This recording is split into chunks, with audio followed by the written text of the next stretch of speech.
and I've told this story a few times to some of the folks in the room. You know, when I was serving as town manager, it's funny, it didn't matter what the issue was, whether it was, you know, building a new fire station, giving money to improve roadways, improving the school systems.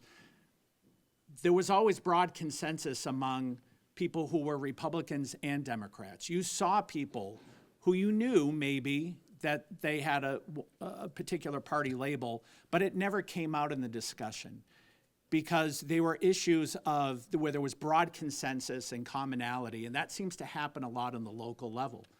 And then I ran for the U.S. Senate in 2022, and I'll never forget the first interview I gave to a news station.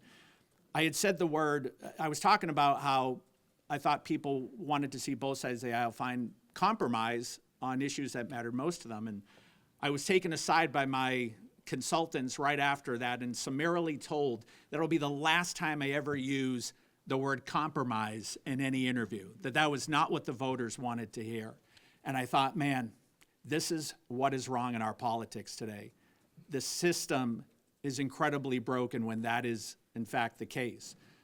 Because the reality is most people like myself, they are exhausted with the polarization. They're exhausted with the performative politics. They're exhausted with the divisiveness. And the extreme voices on both sides, they may be the loudest, but they're not the majority. And we know that they're not the majority. Those of us standing up here today, we are the majority.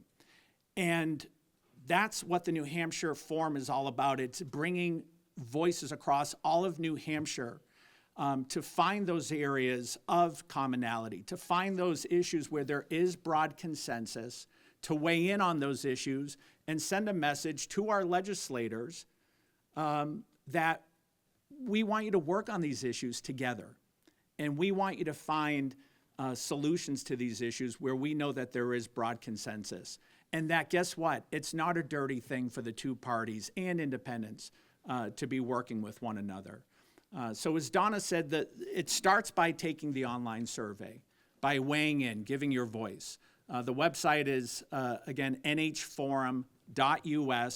You can take the online survey anonymously. Our goal is to have at least 25,000 Granite Staters weigh in and to make it known what issues are of most important to them. That'll then lead to our citizen assemblies later on in the year, and then eventually making its way to legislation being sponsored in next year's legislative session.